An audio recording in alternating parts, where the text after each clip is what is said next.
uncles, aunts, big brothers, big sisters, those mentors in the people's lives that we know are out here in this park carrying weapons, and you know that they're coming to the park with weapons. The people that you are harming are too valuable to our community. These are not your ops. They belong to families. And this environment that's created right here, this amenity in the middle of the city, was created for everyone to enjoy and not a place for people to feel unsafe. So it is our call to everyone who love the people who are coming to the park. If you say that you love someone and you know that they are putting themselves in harm's way by being in a place that's dangerous, you should take it upon yourself as a person that loves that young person to be there. So we've made a call out to a number of community-based organizations to do some direct outreach to the young folks that are coming here, especially those that have been involved in conflicts in the past, to deepen the connection to try to ensure that you have the services that's necessary in order to have an impact on the young people's lives that are coming here to enjoy this park.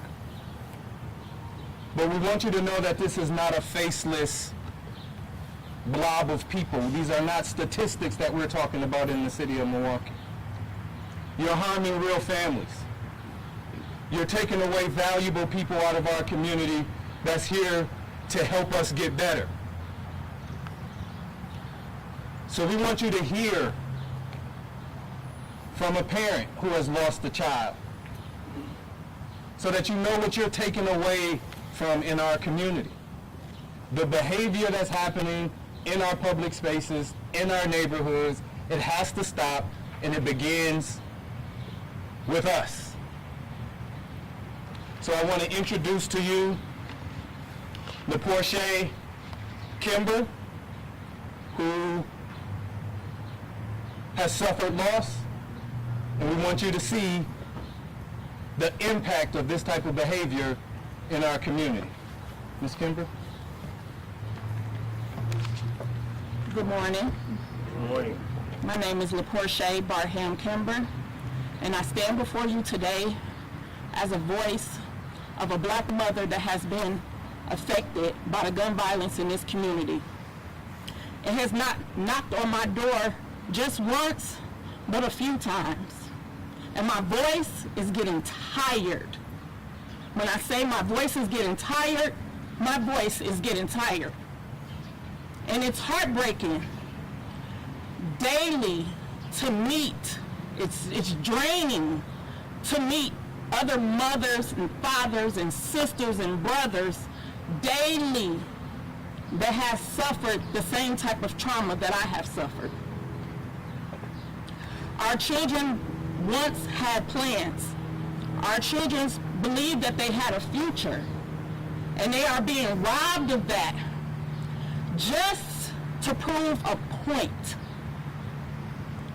These others that are on the other side of the gun, they just want to prove a point. They want to prove a point that they are a man. Sometimes it's young ladies that I'm more of a woman than what somebody has told me that I am. And the only point that you are proving is that you are hopeless inside. And when I say that, I say because you have a bright future. And we all know that you want to get there. And there are so many leaders that can help you to get there. Just use your voice and not a gun. That 5 minutes in that argument, that altercation, is costing you 5 years, 20 years. We are not the only ones that's taking a loss. I run a healing support group, which many know as a grief support group, for children. And they come to speak to me about how they're affected by gun violence. It's heartbreaking to hear 3- and 4-year-olds being able to use their voice to say how they're seeing it happening from inside their homes. As they said before, we have to get into our children's business. I've gotten babies that small in a support group to come and talk to me, and parents are not even taking out the time to be there. They're just dropping them off and going about their way. We got to get into our children's business. We have to understand what's going on in their head. So reaching out to these leaders, getting some type of resources so that we can help them is going to take us a long way. It's okay that your family is not the perfect family. Nobody is. My son was not the perfect kid, but he was a good kid that deserved the future that he had ahead of him. And so is the rest of these children out here. It just breaks my heart daily because it's like I revisit it daily as another family go to it. My brain is drained trying to figure out, Portia, how can you make a difference today? I can't do it alone. Mothers, stop waiting until you become on this side to get on our side, to make a difference. Because you know what your children are out here doing. Maybe you think that your child is the perfect child, but you know what kind of friends they're hanging around. Let's sit them down. Let's talk about things that they're facing. Maybe they just need a meal. Because a lot of this violence I know comes from hunger. It comes from being in abusive families. We have to figure out what is going on in our children's head. They face so much pressure every day through social media. Things that they're finding out across the world. Let's talk to them about it. And maybe they'll start putting these guns down. Thank you.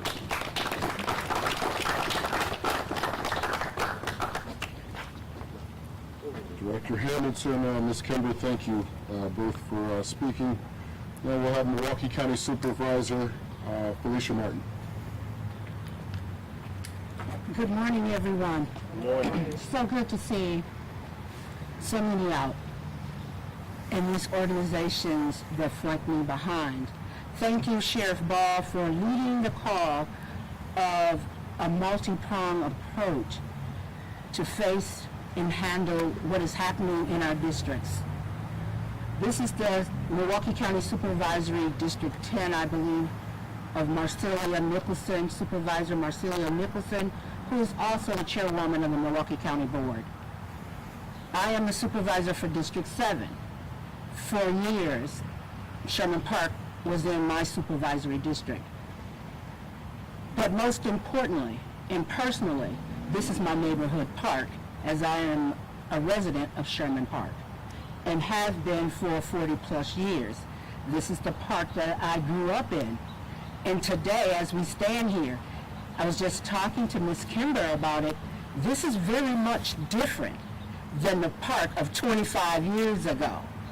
This has always been a hub for children across Milwaukee County, but then it was a very different Sherman Park that was available to children with Little League, with tennis, with basketball, and just good old-fashioned imaginary fun.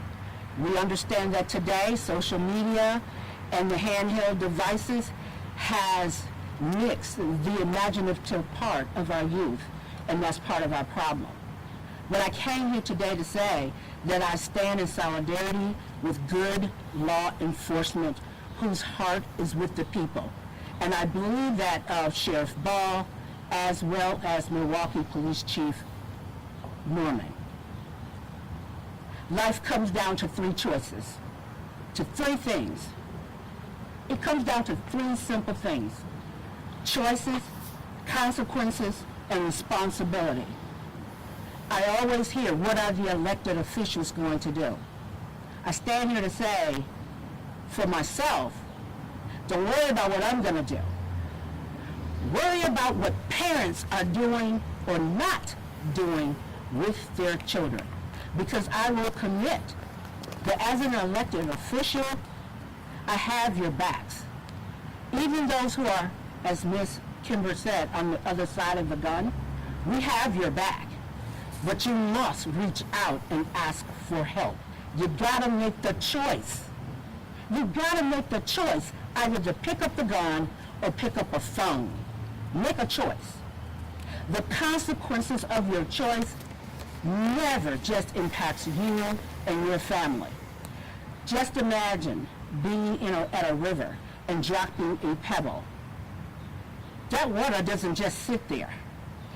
You see the ripples goes out.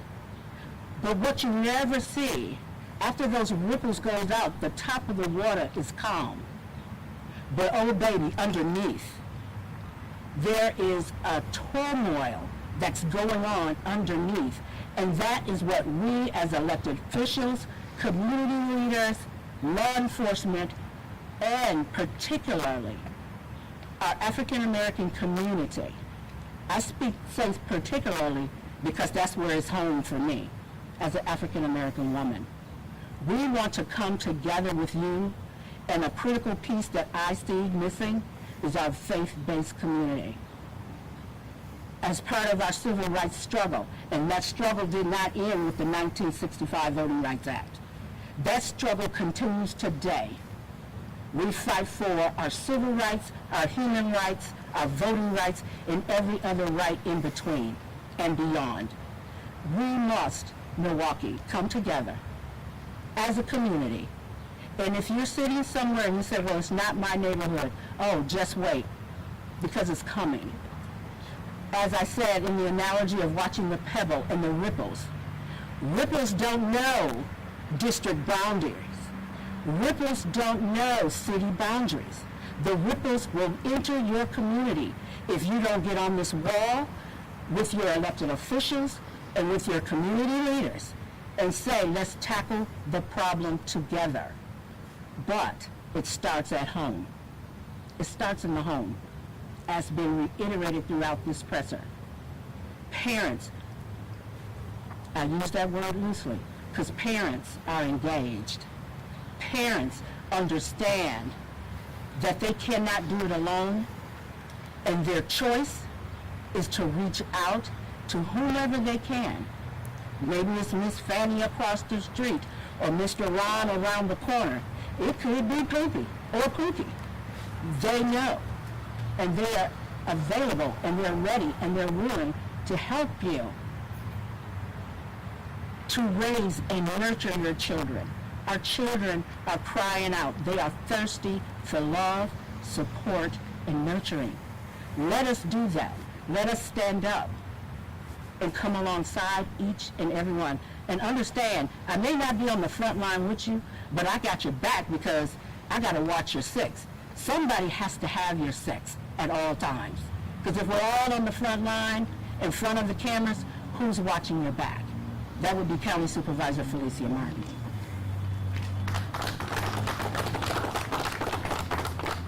Thank you, Supervisor Martin.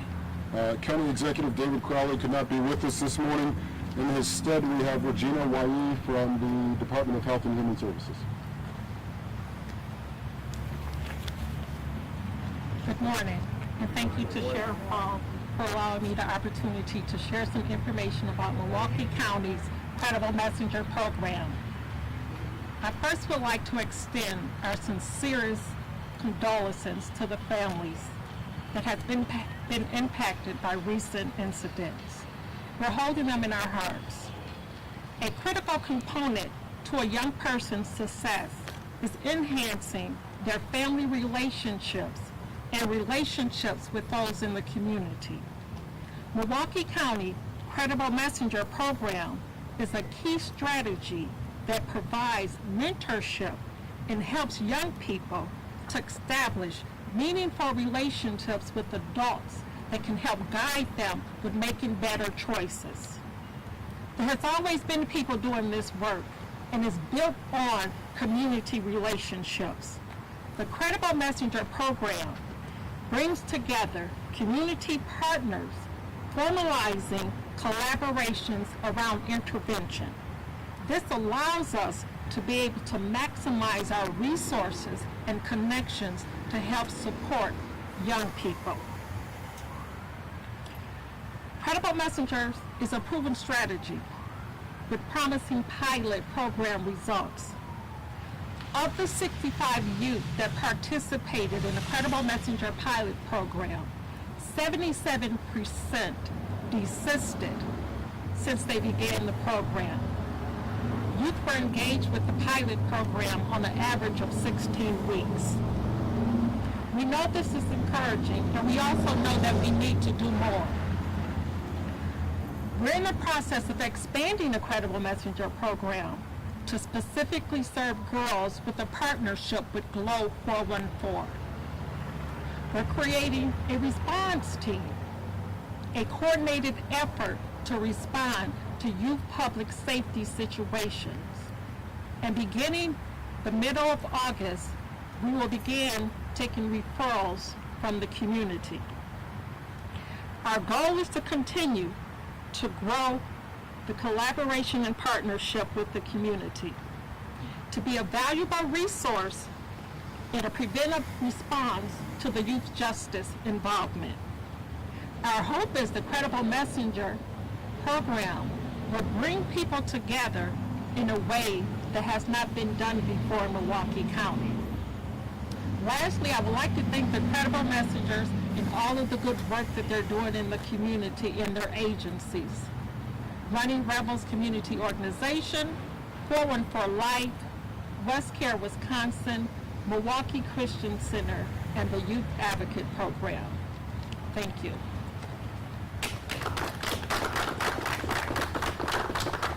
Ms. Waihe, thank you for your time.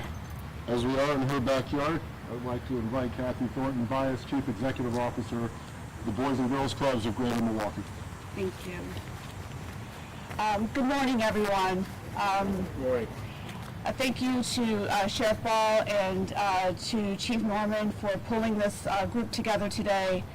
I must tell you, I struggled this morning with thinking about what I would say to you all. I stand in front of the Boys and Girls Clubs of Greater Milwaukee, Mary Ryan location, one of 52 locations here in the great city of Milwaukee. Mary Ryan is one of the oldest, most historic clubs here in the city of Milwaukee. I represent 725 men and women who every day get up to work with the youth in our city, many times putting themselves in harm's way. Boys and Girls Clubs of Greater Milwaukee is the largest Boys and Girls Club in the country. And supporting our community, we have more nonprofit organizations per capita in the city of Milwaukee than any other city in the state of Wisconsin. And yet we find ourselves in this troubling time and situation. I wanted to offer my thoughts and prayers this morning, but thoughts and prayers are not enough. I want to offer actions instead. The Boys and Girls Clubs are committed to this neighborhood. We are committed to the children and the families of this neighborhood. We open our doors on Saturdays during the school year just to give kids a safe place to come and hang out and play basketball and be with their friends. During the summer, we open at 7:30 in the morning and go until 8 o'clock every night. There's no excuse for kids who say they don't have a place to go, because every child is welcome here. We offer free driver's ed programs at our Ready Center. And for any of you who have teenagers, you know driver's ed is almost a $600 expense, and we offer that for free. We serve over 1.5 million meals a year in the city of Milwaukee, and we are not a food pantry. But we know that children need nourishing foods to think and learn and make good decisions. So what's the problem? The problem is we have the capacity and the will and the desire and the drive to serve more children. And there are children in Milwaukee who need the service. Please bring your children, your foster children, your nephews, nieces, grandchildren, godchildren to the Boys and Girls Club, or to Running Rebels, or to COA, or to the Y. Bring them somewhere, because where they are is not working. where you have left them, where they have decided to go, where they choose to go, is not working. I'm a mother of 3 African American boys. And they are doing well by the grace of God and my strong hand. And there are times when we don't want to be strong with our kids. We want to be our kids' friends. And my kids will tell you, I am not their friend. I'm their mother. And they get one of me. We have clubs for every kid. We have bilingual staff. We have staff who identify as transgender and LGBTQ. We have a club for every kid. What we're missing is your kid. Bring your kid to a club. We have 50 locations across the city. There is a space for you and your child. We have great mentors, men and women who themselves were club kids. More than 25% of our staff were in the Boys and Girls Clubs themselves, and they choose to come back and work here as their career and profession. So while I will close by saying I truly do offer my thoughts and prayers, what I offer most is an action and a call to action to please get your child off these streets and get them to a safe place. Thank you.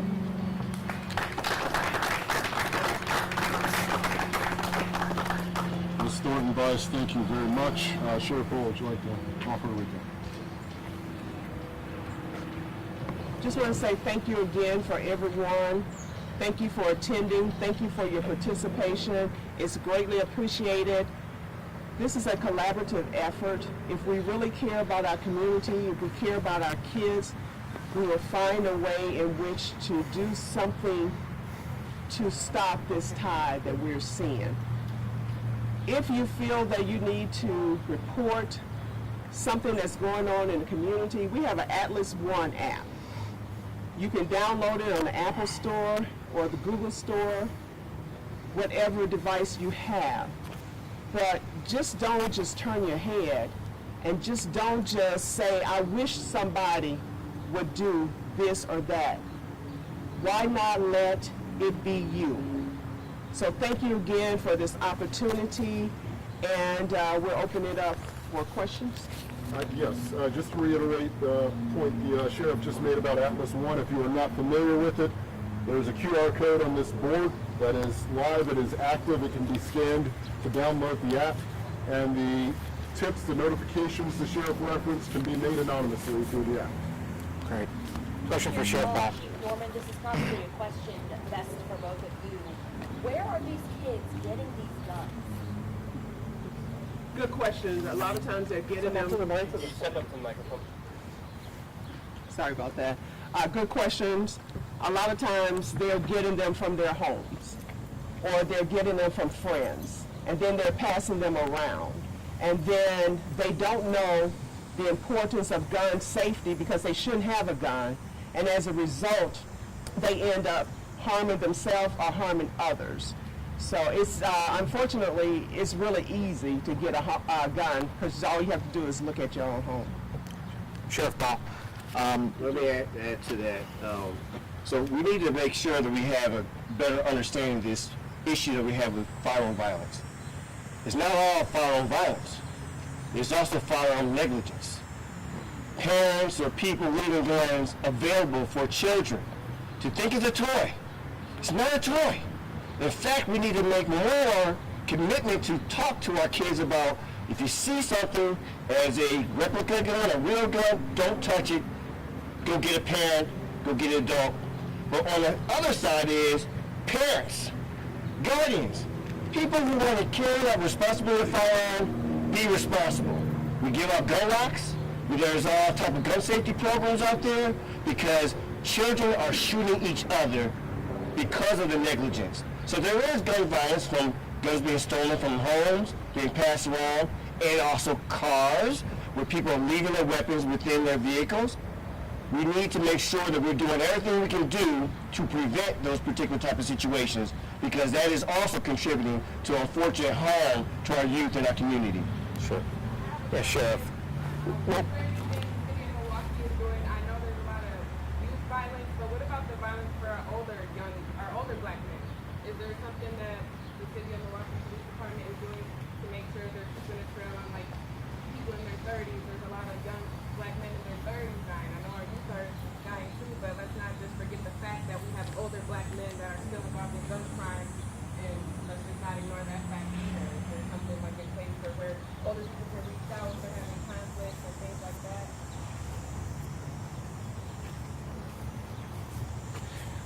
So the answer to that question is yes, and that happens on a number of different levels, either through reporting that this is happening and that they can call any one of our interrupter groups, and we'll make that referral. 414 Life is the group that specializes particularly in that age group.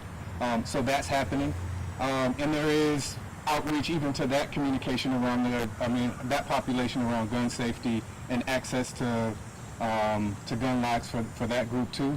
But for that demographic, a lot of them are looking for alternatives to the lifestyles that they're in. So we're also engaging a lot of our employment partners about alternatives to the lifestyle that make them feel like that they have to carry in order to feel safe. So there is attention to that space too. Hey, Sheriff, when it comes to safety, what can you tell families who live around Sherman Park and other parks who want to use these parks, as you guys in the report record more serious violent crimes, in particular in Sherman Park, a big jump this July compared to last July? So let's be responsible for our safety. Like we said before, it takes all of us. We have over 150 parks that we're responsible for, but there's only a handful where we see that there are more calls for service. And so if you see something, I mean, it's cliche, but say something, be responsible. If you see kids that are acting up, don't just say, oh, that kid is doing this. Try and have a dialogue with them and see why they're doing that. Sometimes they're acting out because of trauma, but we're trying to make it safe not only for the youth, but for the parents who want to bring their kids to the park and play, for the youth who wants to walk around and get exercise. We want to make it safe for everyone, but everybody has a part to play. And if they see something, please say something. Not sure if this would be a question. I mean, I'd like it to be a question for you, Sheriff, and you, Chief, and Ms. Kimber, and Mr. Hamilton. How do you break this cycle when you see kids involved in violence? And a lot of times, I mean, we see it through court filings and investigation narratives. A lot of times, kids are following the role models that they have in their lives. And you can bring a horse to the water, like Ms. Kimber said. We want you to be a part of our programs, but if you're dropping your kids off and then you're, leaving, you can bring a horse to water, but you can't get them to drink. So how do you break that cycle? Because we see this time and time again of families being re-victimized through this violence, and even in some ways condoning it and glorifying it in some way. We have to be intentional about our love for our community, our love for our kids. We have to get involved in their lives. We have to question them. We have to do our own homework. We can trust, but let's verify. And so if we don't do that, then we're, like I said before, we're going to lose a generation. But it takes all of us. A lot of times, kids are involved in their church and church activities. That's an opportunity for them to hear about, you shouldn't be doing this, you shouldn't be hanging out with this person. And they also question what they're doing. But a lot of times it's because we don't pay attention to what the kids are doing. They feel that they don't care and that they can do whatever they want to do. When they go up in the parks, you have girls that are fighting, you have people who are, getting high, you have all manner of things that a kid should not be involved in. They're carrying the firearms and stuff like that. So the parents need to come up and check and see what their kids are doing. But what if they don't care? Somebody cares. Somebody cares. That's why it takes all of us, because you may have that parent that don't know how to be a parent, but there's somebody that can reach that kid. But if we all just turn a blind eye, then we would never find that person. Sheriff Ball, sorry. Two more earlier. Two more. The shooting in Washington Park and also the shooting here in Sherman Park. We saw groups come together against the different groups. Are we seeing gang violence? Are these isolated incidents? You can give us more of an elaboration on that. I think it's a lot of groups that are coming together. They're loosely organized. They're giving themselves a name, and one day they may have this name, another day they may be aligned with another group. But I wouldn't necessarily say it's more gang activity. It's just more people who are associated with one another, who are coming together and finding solidarity in the people that they're hanging out with, and they're doing things that are not they're criminal activity, just to be honest about it. Sheriff, how much is social media playing into all of this? We see the meetups at Lakefront and other parks. I mean, is stuff spreading on social media that is leading to all of these fights? Absolutely. That's the reason why it's important that parents check their kids' social media pages and posts and see what's going on in their lives. And if they walk around, they pass their kids, they hear them talking on the phone and something don't sound right, question their kids. But yes, the social media causes it to spread even more so. So it's more of a problem as a result. My question is, my daughter's son got murdered Sunday, 37th in town. And as of today, we still don't have the closure on it as of to what happened. If we call somebody, you gotta wait, we'll get back with you. So I need to find out just what it was, because we don't know a thing.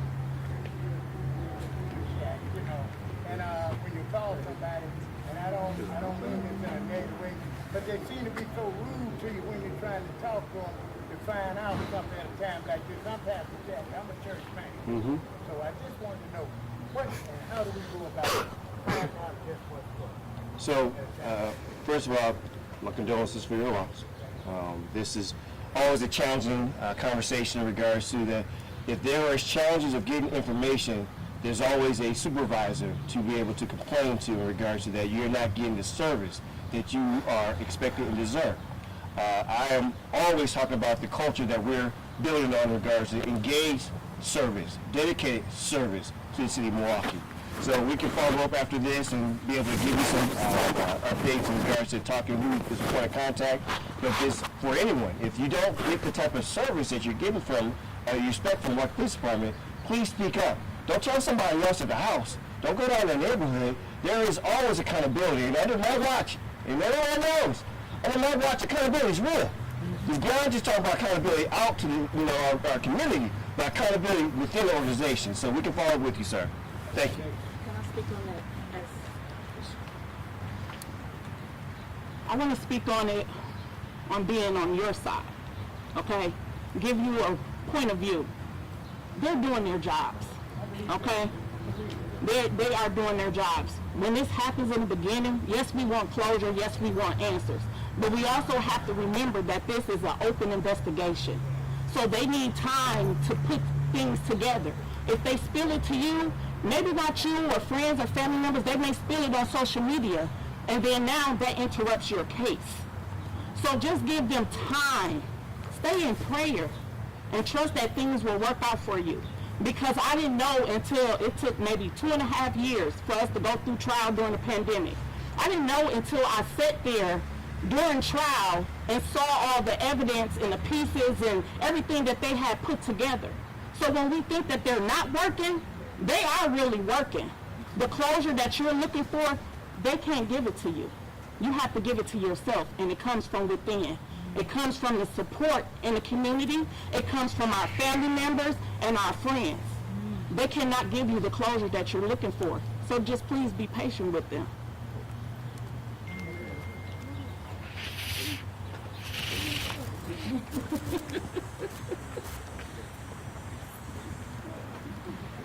Good morning, everybody.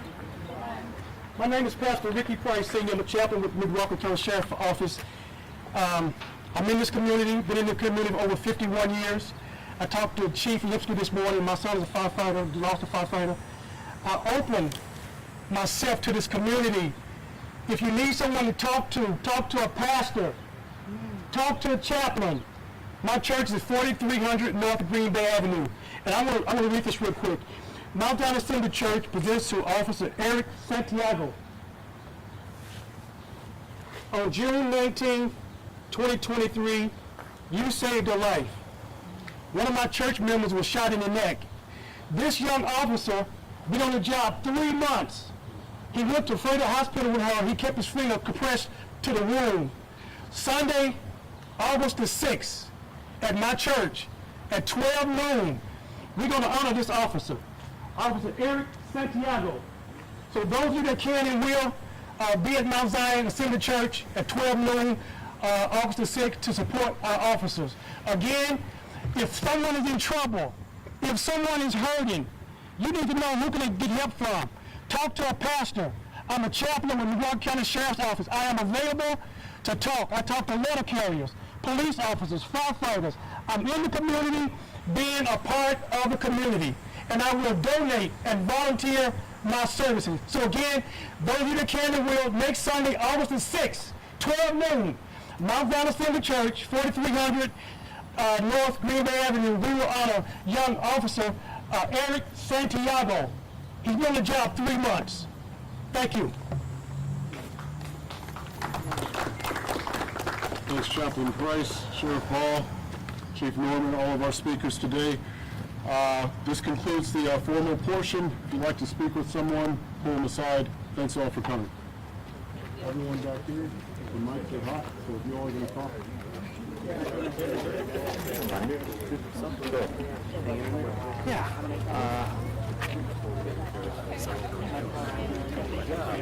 My friend, brings you out here today. Thought you had an audience for all these folks. Nice.